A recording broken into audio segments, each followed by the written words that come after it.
Welcome to tonight's interview, How to Live in the UK Without Quitting Your Job. If you don't know me, then let me introduce myself quickly. My name is Ryan. Maybe you know me through my website, mrvig.com, or maybe you know me through Teacher Creature, or maybe you were just on Facebook and saw an ad and thought, this looks interesting. If that's the case, if you've never seen me before, then I recommend maybe starting with my blog, Mr. Vig, but check that out after the interview in about 30 minutes. Okay, so the plan for tonight, it's going to be short. I think we can do it in about 30 minutes. And I'm going to give Harry a quick introduction. And then I've got some questions I want to ask him. He has a new program called, I think, Activity English, and I want to hear about that. And then you can ask questions. If you see on the bottom of the page, there's a Facebook comment section. So anytime you want to ask a question, type it in there. And in fact, if you want to type in a question now, then you'll be the first, or maybe the second. Somebody else already started it. Okay, so quick introduction about Harry. I met Harry about a year ago. Is that right? I don't remember. Yeah, about a year ago, yeah. About a year ago. So I have a website, and from time to time, people contact me and they say, hey, would you like to sell or tell your subscribers, tell your students about my product? And usually I politely say no, because if you know my blog, I kind of have a different method. I against the traditional methods of teaching grammar in classrooms. But Harry has an absolutely unique and different idea for learning English. I've had many students who have gone to London or they've gone to Malta, and what they do is they just sit in a classroom for a couple hours. They look at a grammar book, and then the rest of the day they're by themselves or they're speaking their native language with their friends, and their progress is really slow or no progress. But Harry's idea, as you probably read a little bit about it, we'll find out more, but basically you live in a house with teachers, and it's English from the morning all day long. And it's really like an immersion environment. And I experienced this when I moved to Paris many years ago, and that's how I learned French quickly. And if you've ever experienced immersion, then you also know, or maybe you have friends, but it's the fastest way to learn. And so I've recommended it to many students, and 3 have actually gone. Yana, Zbitek, and Rostislav, who I think is maybe listening tonight. Oh, great. He is. Hi, Rostya. Okay, so that's my introduction to Harry. And do you want to say hi, Harry? Hi, everyone. Yeah, my name's I'm the director of English. And as Ryan said, we try and do things a little bit differently. The main thing that we've always done is that students come and they live with an English teacher. A lot of people come and live with host families in England. And that's good to practice your English, but it's even better if that family or the people living with you can help you with your grammar, help you with your vocabulary all day long, and help you just with your day-to-day questions. So yeah, that's what we try and do differently. And also, like Ryan says, we try and provide a real life environment. So you're not just in the classroom, you also go on activities, learning new skills, and we do some work experience programs as well. Mm-hmm. Maybe start with an overview, or like big picture. What is a typical day like? So somebody arrives at your house, and what do they do the first day? Okay, morning, afternoon, evening? Yeah, so students arrive on Sundays, and Sunday is just a free day to settle into the house, and then everything starts on Monday. So if you talk you through a Monday, Wake up, you have breakfast with staff and students at the breakfast table. We've got subscriptions to The Economist magazine, The Guardian, those kind of things, things to read, television to watch as well. And then classes start at 9 o'clock. And there's little breaks in between. You've got 3 classes in the morning, and you have 3 different teachers, because we think it's really important that you get accustomed to different styles of teaching and different ways of speaking. It's good to have one teacher sometimes, but then you get used to just one person speaking. So we give you 3 different teachers. At 1 o'clock, lessons are over, and we have lunch all together as a group. So that's again with English teachers, native speakers, and with students. And then from about 2:30 until 6 o'clock, we have an activity. So that's where there is a little bit of a choice for you. You can go on a trip to a different town, for example. You can choose to learn a new skill, yoga, photography, those kind of things. Or sometimes we also organise work experience in charities and small businesses in Leeds.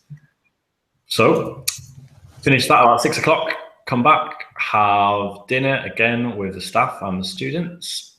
And then finally in the evening from about 8 o'clock, we do something called social English. So it's just a chance to talk amongst friends and other staff. Might be watching a film together. Sometimes we play board games, or we might go to something in the city centre, like a comedy event or salsa dancing, anything like that. And then about 10 o'clock, 11 o'clock, people normally go to sleep because they're really, really tired, because it's quite a full day.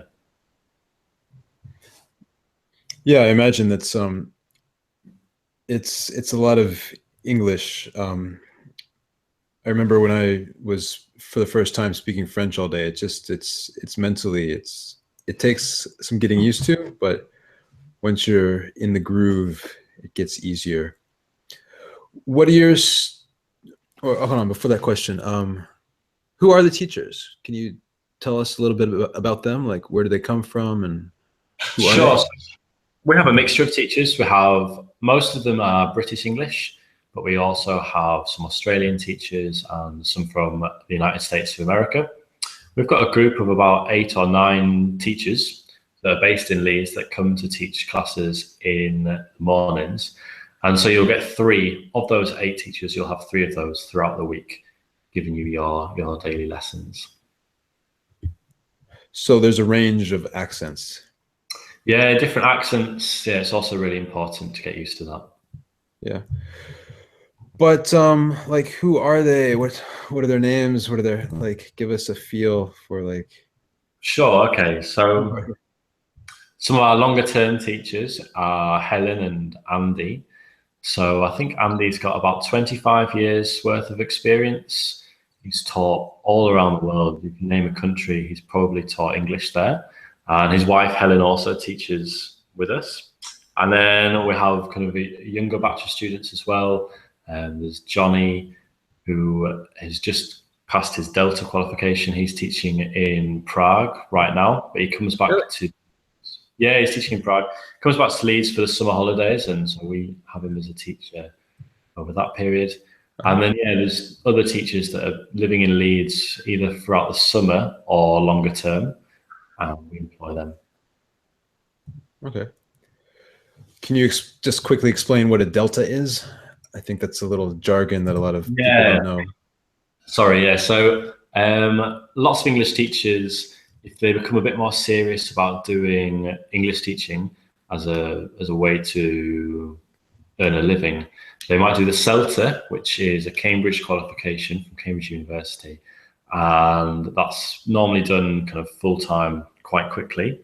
And then if you get really serious after that, you can do something called a Delta, which is, again, assessed by Cambridge University. And it's just an extra step. It means quite a high level of English language teaching. Okay. So here's the big question I wanted to ask. Tell me about these activity classes. So you've got cooking and rock climbing. Yeah, we've got 4 at the moment. We've got yoga, cooking, rock climbing, and photography as well. So this is something that's new for 2017. And we just thought it'd be interesting. I think it's a really good way to learn English if you're doing something that you're interested in while you're learning English. So in the afternoons, instead of going on one of our trips, you can choose to do a photography course. It'll be a week-long photography course, and you'll have an English teacher who isn't an English language teacher, but he's a photography teacher who is also English. So you'll be learning all the skills of photography as well as learning new vocabulary, practicing your English, talking to him, and hopefully coming away with some amazing photographs. So that's photography, and it's exactly the same with yoga, rock climbing, and cookery as well. Okay. And do students choose which one they want to do, or is it them? Exactly, yeah. So before coming, if you choose one of these activities, then we can organise it with the teacher. You choose in advance. Is there a limit? Like, can you do all of them or 2 of them? You can do them all, but you can only do 1 per week. Okay. So if you stay for 4 weeks, How? then by all means. Okay, okay. That makes sense. Is the advantage of doing, and can you do it or instead of, how does that work? Sorry, Ryan, you just cut out a little bit. Can you just say that again? Oh, yeah, sorry. What is the advantage of taking these classes? Okay, so one thing is if you're interested in cookery or photography, for example, you'll become a better cook or a better photographer. But also, it's just a very natural way to learn English. A lot of students now in secondary schools and primary schools are, instead of having English language lessons, they're having science lessons in English or maths lessons in English as an organic way to pick up the language and start using the language because you have to. So we're trying to do the same thing, but for adults. So you'll go to a photography lesson and you have to start using your English because if you don't, you won't be able to understand what the teacher's trying to tell you. Yeah, it's more of a natural way to learn, don't you think? Yeah, exactly. And it can be more fun as well because you're doing something, it's not just grammar. You're not sitting in front of a book, studying things that maybe you've seen 50 times before. You're learning how to cook Yeah. a meal or, yeah, improving your yoga practice, for example. Yeah, this is a side of learning this ignore or they which is the emotional side. So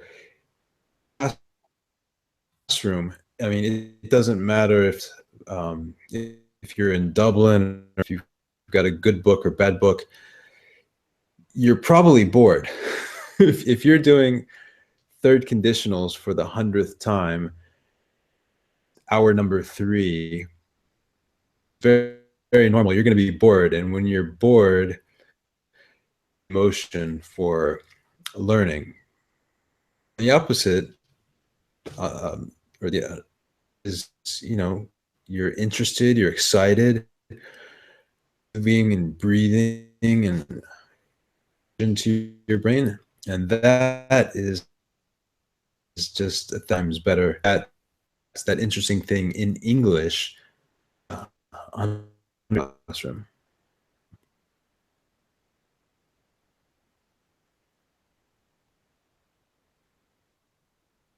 Are you there? I'm still here, Ryan. Yeah, you're kind of blocking out a bit again. Could you say that again? the, the whole thing you heard. I heard most of it. I didn't hear if there was a question at the end of the sentence. Oh, question, just me giving some teaching theories. Um, well, but let me continue on that. I actually read some research on this. Maybe you know about it also, where they took one group, they put them in a regular classroom, and the other group, they put them history or biology, but it was just a regular class. It wasn't a grammar class or a vocab class. At the end of the semester, they tested both groups, and that didn't study grammar are better than the group that studied grammar every day. Vocabulary and listening.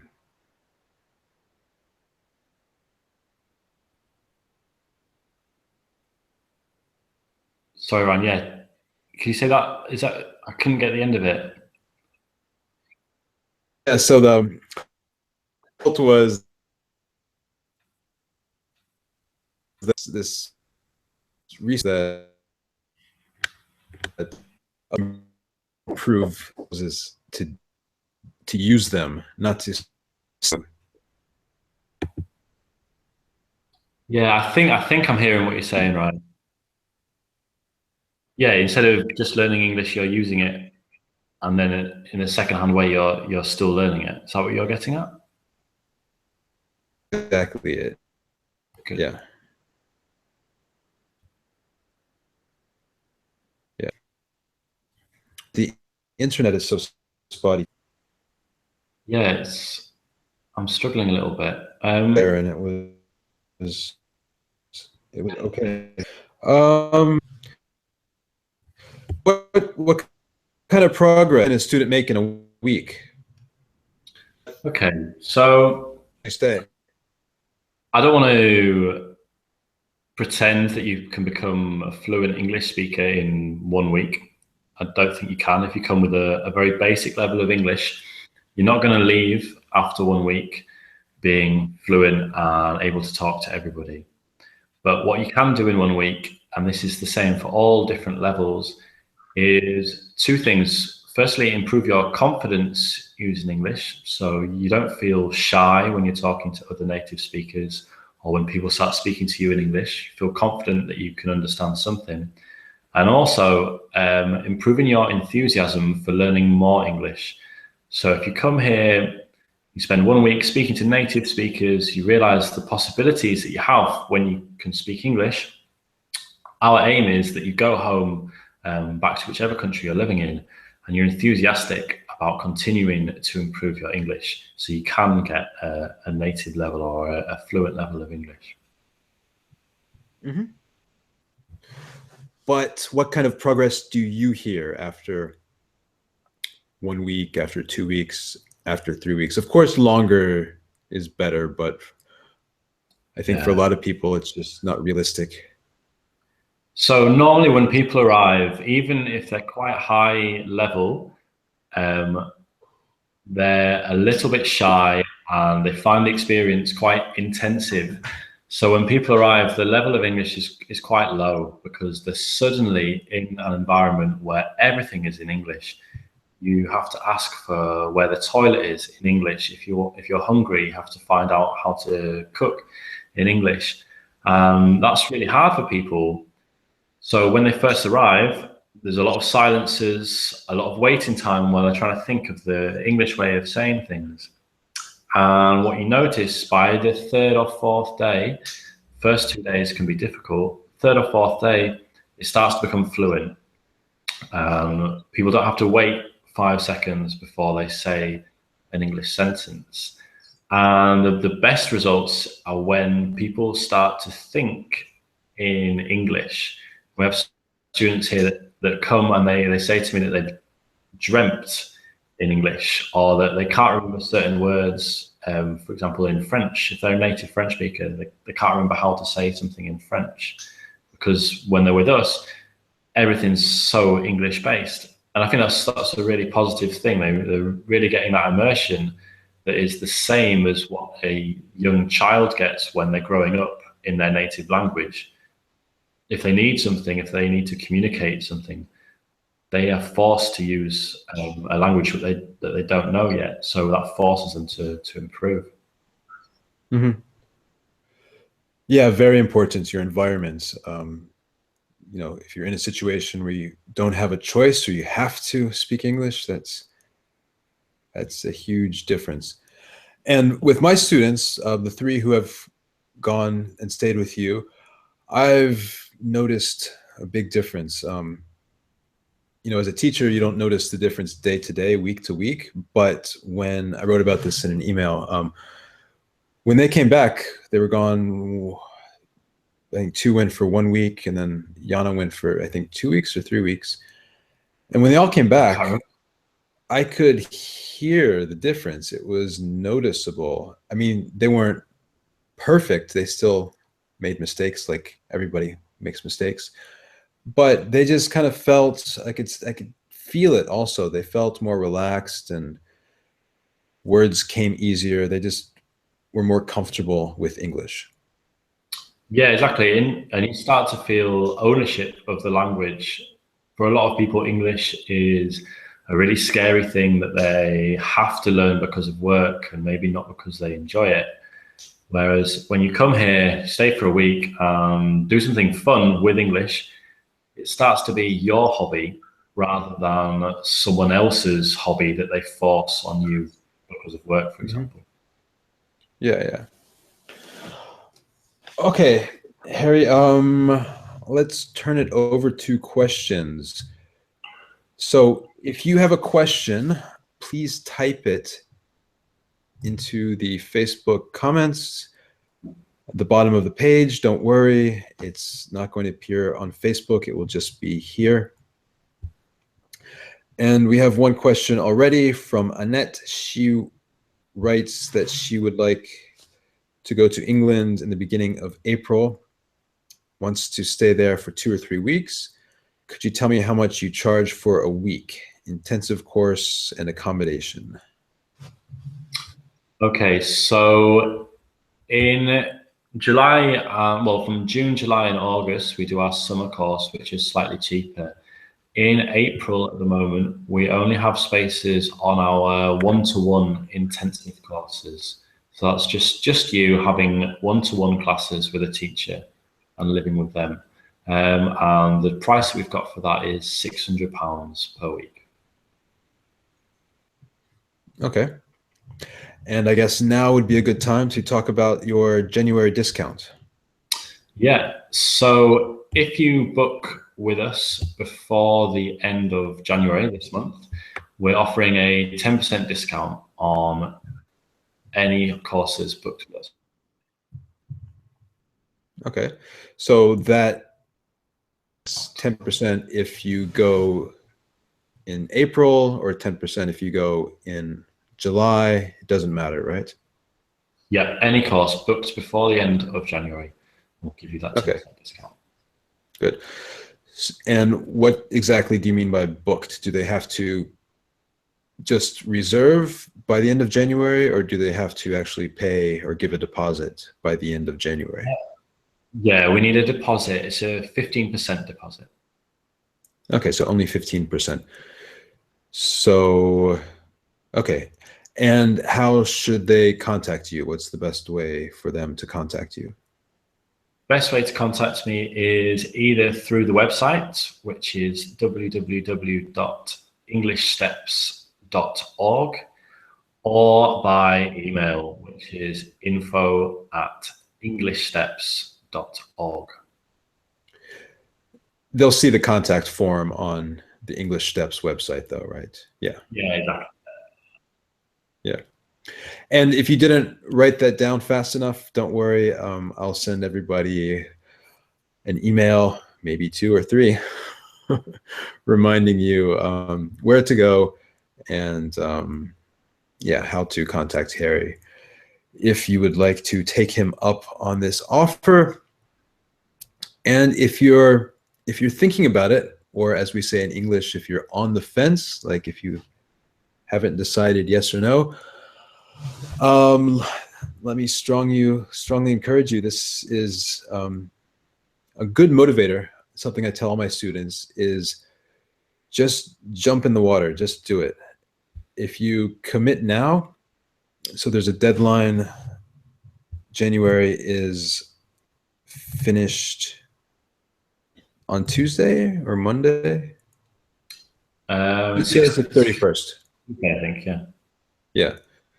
So if you make a decision now in January and for the spring or for the summer, then that means you're going to do it. But if you say later, then later is the worst time to do anything.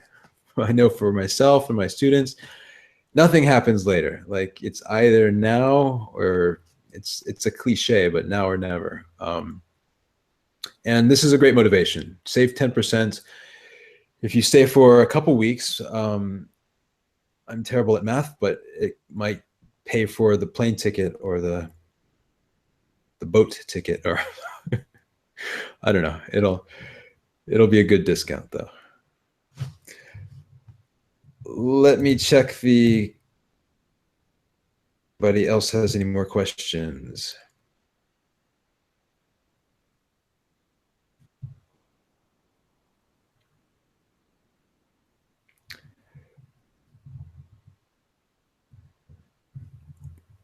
Waiting for it to reload.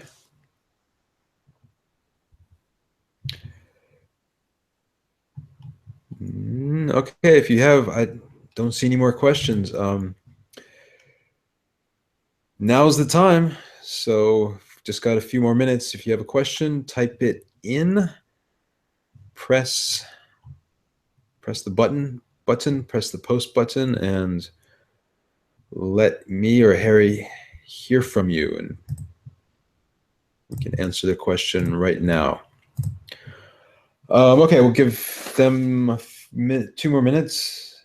Sure. I mean, I should talk about we talked about the more expensive courses, which are outside of the summer season, but we've also got courses from the cheapest course we do is £275 per week. So with a discount on that, if you booked before the end of January, you'd be looking at about £250 per week. So that includes accommodation and food, everything. So yeah, there's plenty of scope there, depending on how much you want to spend, what activities you want to do, try and offer something for everyone. And I'll also what's the difference between the cheapest course and the other courses? So the prices go down on how long you spend with us as well. So that price is for someone coming to spend 8 weeks with us at English Steps, or more than 8 weeks. That course is actually based on a work experience program. So we organize work experience with a charity or a local business. And Monday to Friday, you work with them, but you also have lessons with us on a Wednesday and a Friday. So you can get your English questions and improve your grammar or speaking certain things that you're finding difficult. And yeah, we also have intensive business programs, and that's extra one-to-one business lessons in the afternoon. Instead of going on a trip to a different city, you'll have a business teacher come and visit you every afternoon, and we try not to just stay in the classroom. Because you're coming all the way to England, we don't want you to spend your time in England inside. So we take you out. The teachers will discuss businesses in different cafes. You'll do questionnaires using the phone to ring up different hotels, for example, to see how they work, those kind of things. It's really interactive. So that's something that we offer as well. The other thing that some students do, if you're really, really sick of lessons and you don't want to do any more lessons, we do offer just accommodation and activities. So you'll have the mornings free, but you'll still be living with an English language teacher and lots of other students. And you can join in with the mealtime activities, going on trips, and finally in the evenings socializing and watching films and those kind of things. And because you're not having the lessons, it's a cheaper alternative again. That's fantastic. All right. And if they have any more questions, of course, they can contact you, and you've got some material that with all the details. I've had a look at it.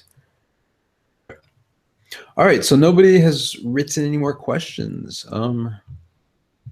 Well, I guess they're shy, or we answered them all. All my questions are answered. Do you have anything else to say, Harry? No, I think that's everything. Just look forward to hearing from you, and I'm always available on Skype or other means if you want to just have a talk about what we offer. One thing I forgot. I wrote down that I was going to ask you, what is the only English rule? What happens if a student doesn't speak English? Like if you catch a student speaking Spanish or Czech or... Yeah, that's a favorite rule of past students. Basically, it's very simple. If someone is caught not speaking English, even if it's a teacher, they have to do the washing up for the day. And as you can imagine, there's lots of people eating, lots of dishes to wash up. So it's quite an easy way to stop people speaking in their native languages. I love that rule. That sounds like good motivation. Okay, cool. Well, thanks again, Harry. It was nice talking to you. And we'll be in touch. And everyone else, there's a link, if you're watching this on YouTube, link below. And if not, then you'll hear from me in my email, in an email soon. Okay, good night.